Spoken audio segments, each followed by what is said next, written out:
There is something you carry that others can sense the moment you enter a room. A rare aura that only true empaths possess. It is invisible, but it shifts the atmosphere around you in ways you have noticed since you were a child. Some people lean toward it instinctively, as if they have stumbled into a light they had forgotten existed. They feel safe near you, seen without judgment, understood without words. Others, however, seem to recoil, uncomfortable in your presence, as though you are holding up a mirror that they are not ready to face. And there you are, standing in the middle of these reactions, asking yourself why your presence awakens such extremes.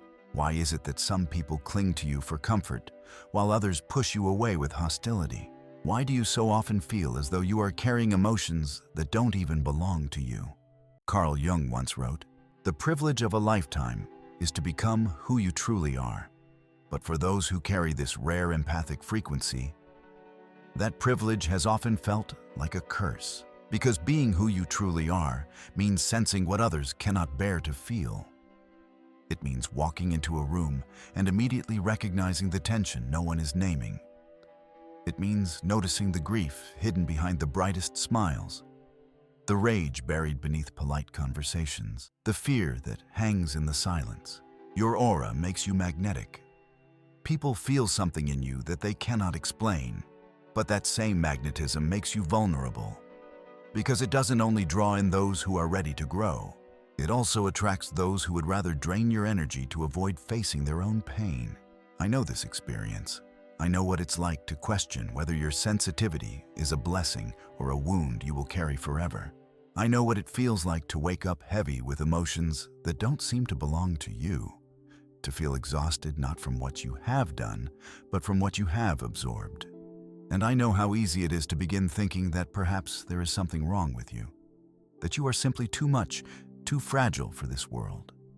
But Jung discovered something extraordinary. He realized that this aura is not a weakness and it is not an accident. It is the result of what he called psychological alchemy, a transformation forged in the fires of suffering, but capable of producing something far more powerful than the pain that created it. The empathic aura is not born from natural goodness. It is born from survival.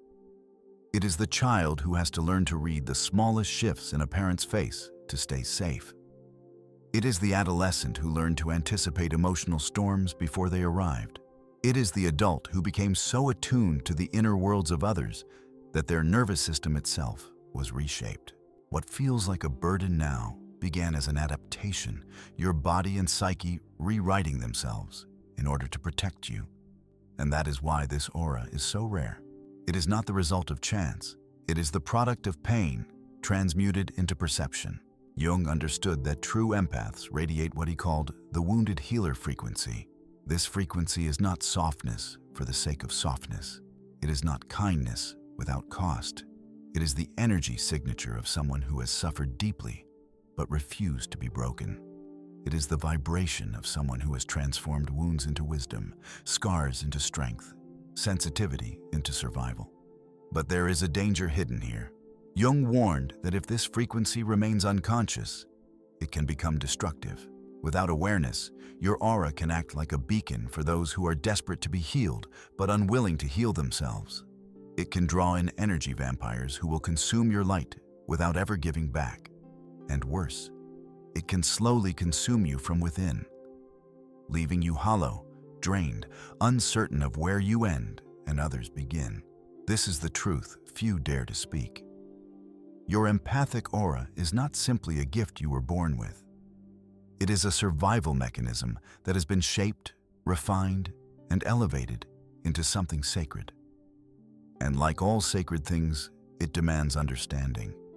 If you try to ignore it, it will swallow you. If you resist it, it will break you. But if you learn to recognize its nature, to wield it with conscious awareness, it becomes the source of your sovereignty. And so we begin here, at the threshold between suffering and transformation, because the rare aura you carry is not here to destroy you. It is here to awaken you, to call you into the deeper work of becoming who you truly are. What feels like too much to carry is, in truth, the key to your liberation. The pain that once made you question yourself is the same energy that can now become your greatest power.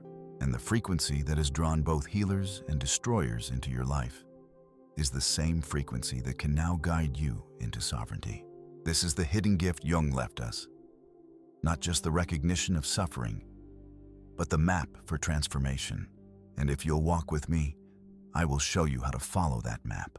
Together, we will uncover why your sensitivity has often felt unbearable, why it has shaped your life in ways you could never control, and why Jung believed this rare empathic aura is not only a personal destiny, but a contribution to the healing of humanity itself. Let's get started. To understand why your aura carries this rare frequency, we have to go back to the beginning, to the years where your nervous system was still forming, because no one is simply born with this level of sensitivity. Jung observed that such perception does not arise in isolation. It is shaped. It is carved into you by the conditions you survived. For many empaths, childhood was not a place of safety. It was a place of tension. Maybe the words spoken in your home were polite, but beneath them there was a constant current of anger or fear or instability. Maybe love was unpredictable, given one moment, withheld the next. Maybe silence was not peace, but a warning sign that something was about to break. And so, before you even had language, you developed a skill that most people never learn. You began reading the smallest signals, micro-expressions in a face, shifts in tone, the way footsteps landed in the hallway. While other children were learning to read stories, you were already reading emotional weather. Your survival depended on it. Jung understood this pattern. He wrote, "Neurosis is always a substitute for legitimate suffering." What he meant was this: when children cannot face pain directly, they adapt. They find ways to bear what should have been unbearable. For the empathic child, that adaptation was hypervigilance. You absorbed the unspoken. You tuned your body like an instrument to detect the slightest change in others. And over time, this wasn't just something you did. It became who you were. Modern neuroscience confirms what Jung intuited decades ago. Research on highly sensitive persons shows that empaths process sensory information more deeply in the brain regions associated with awareness, emotion, and empathy. Your mirror neurons, the parts of your brain that reflect the emotions of others, become hyperactive. Your limbic system, the seat of emotional processing, became exquisitely responsive. In other words, your nervous system itself was rewired for survival. This is why your sensitivity has always felt different from others. It is not that you care too much. It is not that you are too emotional. It is that your entire body is functioning as what we call an emotional antenna. You don't just notice feelings, you receive them, transmit them, and sometimes even carry them as if they were your own. Jung described this phenomenon as participation mystique, a blending of your psyche with the emotional states of those around you. For most people, emotions remain separate. These are my feelings, and those are yours. But for you, those lines blur. You enter into others without trying. You sense their grief before they do. You absorb their fear before they can name it.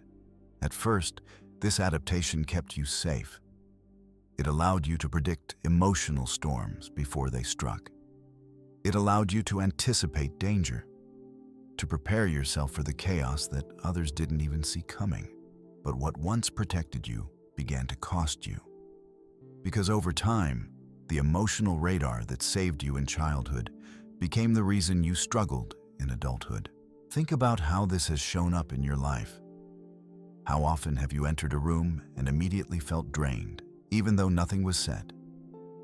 How many times have you felt responsible for the emotions of others, carrying them as though their suffering was somehow your duty? How often have you been told you are too sensitive, when in truth, your nervous system was simply doing what it was trained to do? receiving signals most people are blind to? Jung saw this clearly. He understood that empaths are not weak. They are not fragile. They are survivors of an invisible battlefield, carrying scars that do not show on the body, but are etched into the nervous system itself. He wrote, "There is no coming to consciousness without pain." And for empaths, that pain was the price of becoming conscious of what others could not bear to see. But here is the hidden truth. This sensitivity, forged in suffering, carries within it the seeds of transformation. Because what began as adaptation does not have to remain a burden. It can become what Jung called the transcendent function, the alchemical process of turning unconscious material into wisdom and healing. You are not simply an emotional sponge. You are an alchemist. Your nervous system does not only absorb, it processes, transforms, and reflects. This is why people often feel lighter after being with you, even if you said nothing. They sense that something in you has metabolized what they could not. But Jung warned that this process must be made conscious. If you continue operating in survival mode, your aura will keep pulling in everything around you until you collapse under its weight. But if you can awaken to the truth of how this frequency was forged, you will begin to see it not as weakness, but as your rarest strength. The question is no longer, why am I this way? The question becomes, what will I do with this aura I carry? Will I allow it to consume me? Or will I learn to wield it as the gift it truly is? Because here lies the paradox. The pain that shaped you is the path to your sovereignty. And in the next step of our journey, we will see how this empathic aura functions not just as survival, but as a kind of psychological radar. A system Jung described as operating on multiple dimensions, capable of both profound healing and profound danger.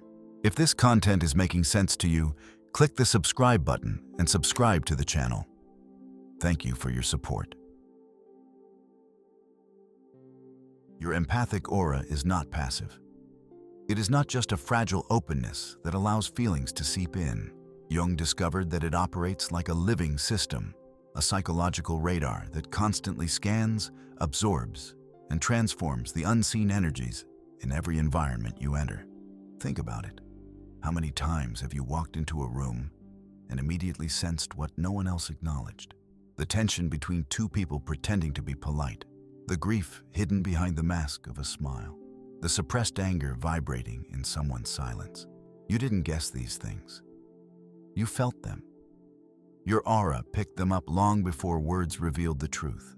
Jung described the first stage as the energetic scan. Your empathic field attunes itself to what he called feeling-toned complexes, the unconscious emotional patterns that drive people's behavior. While others are fooled by appearances, you sense the deeper frequencies. You notice the sadness a person is hiding even from themselves, the fear they cover with arrogance, the rage buried beneath their calm exterior. The second stage is what Jung referred to as participation mystique. Because your psyche is permeable, you don't just notice these emotions, you begin to absorb them. Your nervous system takes them in without asking permission, as though your survival still depends on anticipating and carrying the feelings of others. And then comes the third stage, the alchemical process. This is where Jung's insight becomes revolutionary. He believed that the empathic psyche unconsciously processes these raw emotional energies through what he called the transcendent function, the inner capacity to hold opposites until something new is born. In other words, you don't just carry the emotions of others, you transform them. You metabolize them into insight, compassion, and healing potential. This is why people feel lighter after being around you. Even when you have done nothing specific to help them, your aura has taken in their unresolved energy, processed it, and reflected back a more integrated version of their emotional truth. Without saying a word, you have become an alchemist of the unseen. But Jung also issued a warning. If you remain unconscious of this process, you stop being an alchemist and become something far more dangerous to yourself, an emotional sponge. You take in the grief, the fear, the anger, but instead of transmuting it, you drown in it.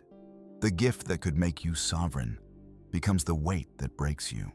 This is where the story of the empathic aura deepens, because your frequency does more than process. It attracts. Jung called this archetypal attraction patterns. Certain archetypes are magnetized to your aura, pulled into your orbit as if by an invisible force. And some of them come to heal, while others come to feed. The wounded child archetype is often drawn to you. These are people carrying unhealed childhood trauma. They sense in you a presence that feels like unconditional acceptance, the acceptance they never received. Your aura becomes a promise that their pain can finally be seen and held. Then there is the shadow projector. These are individuals who have disowned parts of themselves, anger, jealousy, fear, and who unconsciously look for someone else to carry what they refuse to acknowledge.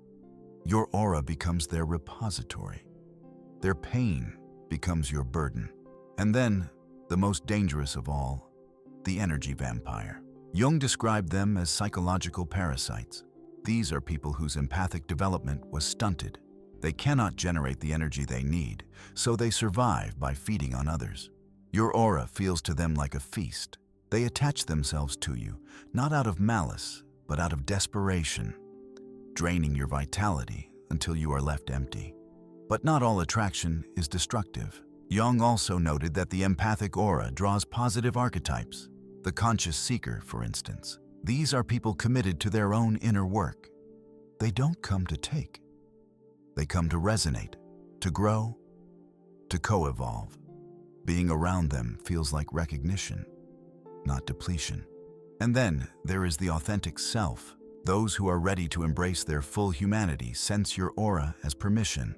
Permission to feel deeply without shame. Permission to live honestly without masks. They don't just receive from you, they awaken with you. Here lies the danger Jung called archetypal confusion, because your aura attracts both healers and vampires, both seekers and destroyers. And without conscious discernment, you cannot tell them apart.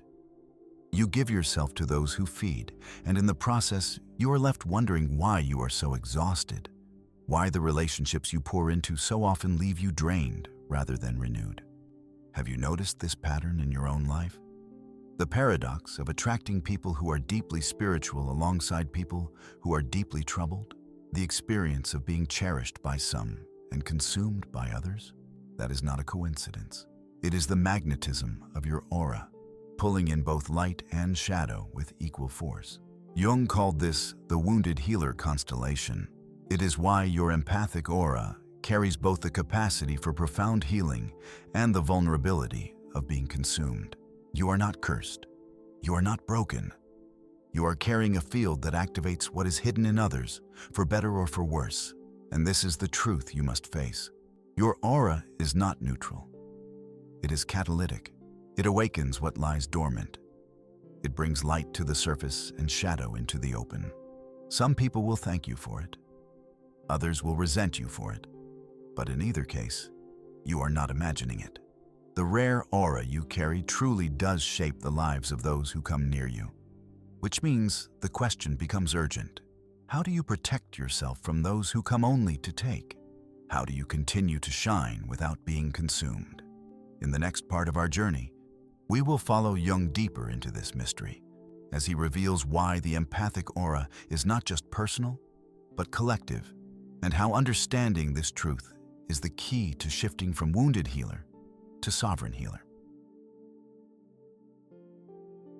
Up until now, we have spoken about the personal weight of your empathic aura, how it absorbs, transforms, and attracts. But Jung understood something even more profound.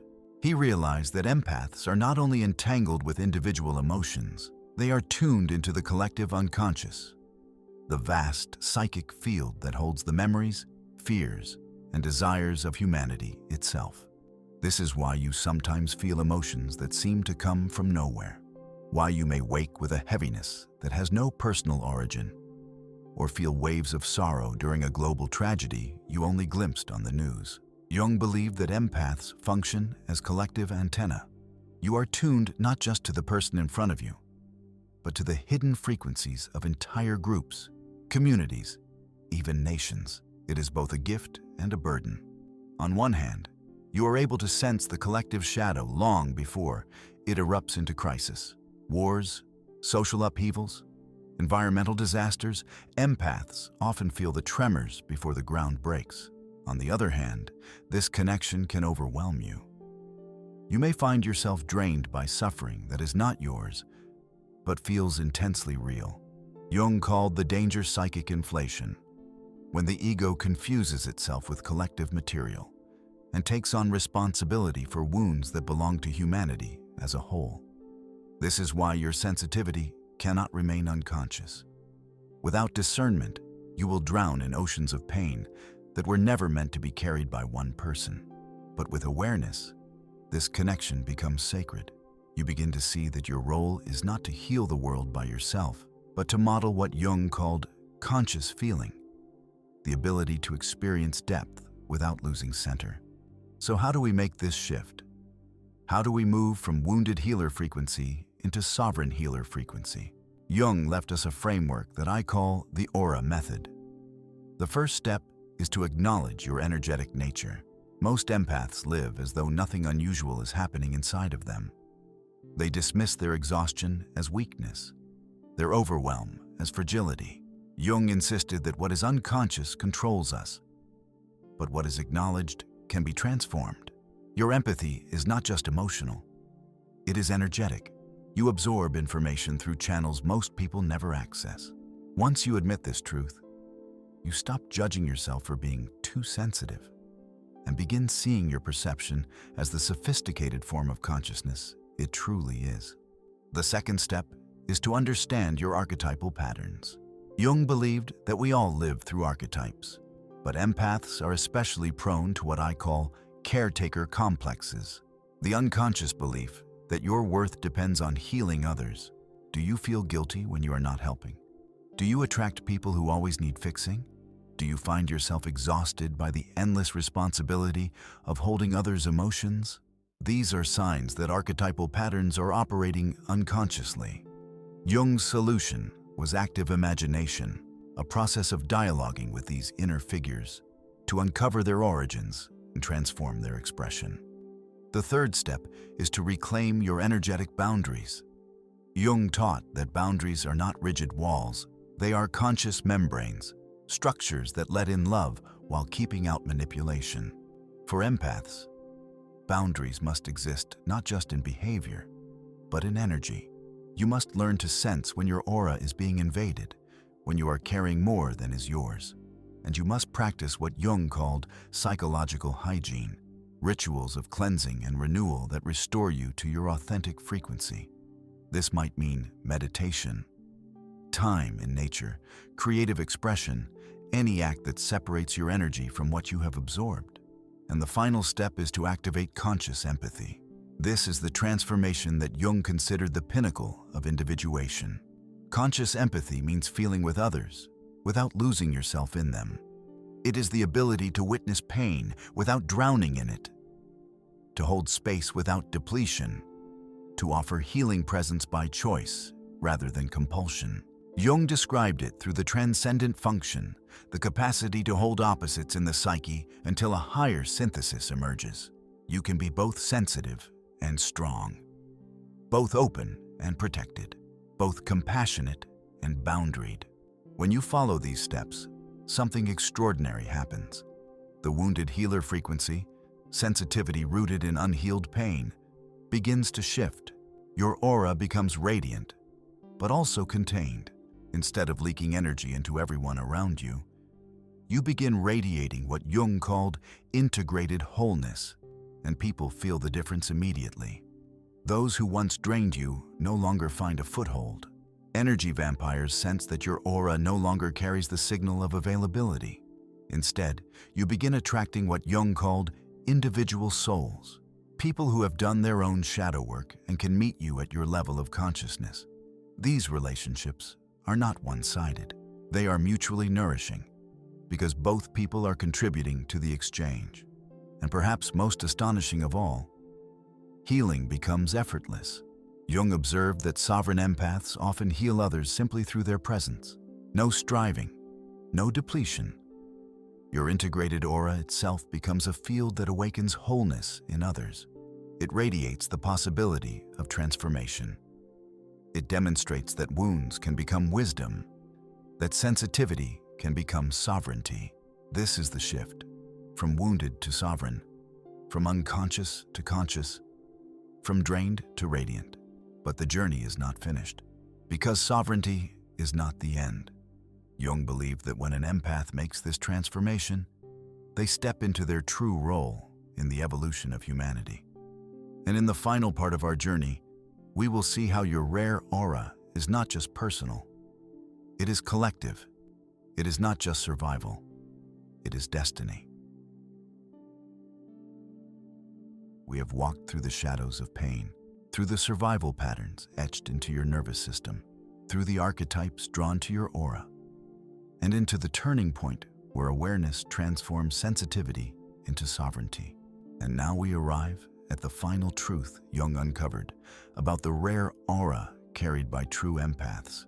This journey was never meant to end with your wounds. It was meant to reveal your wholeness. The wounded healer is only the beginning. The sovereign healer is the completion. The difference is not in sensitivity. Both feel deeply. The difference lies in consciousness. The wounded healer absorbs unconsciously, bleeds energy, confuses love with sacrifice. The sovereign healer feels fully, but with awareness. They set boundaries without shame. They radiate light without depletion. Their presence does not rescue others, it awakens others. For empaths, this means every relationship, every draining encounter, every painful attraction has been a mirror. The people who consumed your energy revealed where you were still bleeding. The people who rejected your depth revealed where you had not but embraced your own. The people who recognized you showed you the light you already carried. This is the essence of sovereignty, to no longer live as the reflection of others, but to live as the mirror of your own truth. When you do this, your aura shifts. It becomes what Jung called a psychological mirror, reflecting to others not your wounds, but their own potential. Conscious people feel peace around you because your aura reflects their inner light. Unconscious people feel disturbed because your aura reflects the shadows they cannot face. But in either case, you remain whole. And here lies the most profound truth. Your rare aura was never only about you. Jung believed that empaths serve a collective function in humanity's evolution. You are not just processing personal emotions. You are bridging the conscious and unconscious worlds for others. You are carrying the sensitivity that humanity has long suppressed, showing that depth is not weakness, but the path to wholeness. This is why the world reacts so strongly to your presence. Some are drawn, others resist, but none remain unaffected. Your aura is catalytic. It stirs what lies dormant. It awakens what has been denied. And when you embody it with sovereignty, you become what Jung called a living bridge, the connection between suffering and healing, between shadow and light, between what humanity has been and what it could become. But let us be clear, this role is not about saving everyone. Jung warned of the savior complex, the unconscious belief that you must heal the world at the cost of yourself. That path only leads back to exhaustion. The true mission of the empath is not to rescue, but to embody, to live as proof that it is possible to feel deeply without drowning, to love fully without losing oneself, to heal without depletion. When others witness this, it awakens in them the permission to do the same. That is how collective healing begins, not through sacrifice, but through embodiment. And the ripple effect is real. Jung observed that when even one person in a family or community embodies sovereignty, it transforms the entire system. Your aura becomes contagious, not through words, but through presence. Others begin to feel safe enough to process what they have numbed. They begin to feel inspired to integrate what they had rejected. You become the spark that ignites a chain of consciousness ripples spreading outward into the collective. This is why Jung saw empaths not as fragile anomalies, but as forerunners of humanity's next stage of development. Your capacity to process emotions at this level is preparing us for what he called collective individuation, the integration of humanity as a whole. Every empath who becomes sovereign makes that possibility more real. And so I say this to you. Your aura is rare, not because you are broken, but because you have learned to transform brokenness into beauty. It is rare not because you are weak, but because you have discovered strength that can hold the full intensity of human experience. It is rare not because you were cursed, but because you were chosen by circumstance to walk the path of alchemy, to turn wounds into wisdom, sensitivity into sovereignty. Jung once wrote, "Your vision will become clear only when you look into your heart. Who looks outside dreams, who looks inside awakens." For empaths, the awakening comes when you stop apologizing for your depth and begin embodying it as your greatest gift. So let me ask you, are you ready to step into sovereignty? Are you ready to see your sensitivity not as too much, but as your superpower? Are you ready to stop carrying the pain of others unconsciously and start radiating the wholeness you have fought so hard to claim? If you are, then know this. You are not alone. There is a movement rising.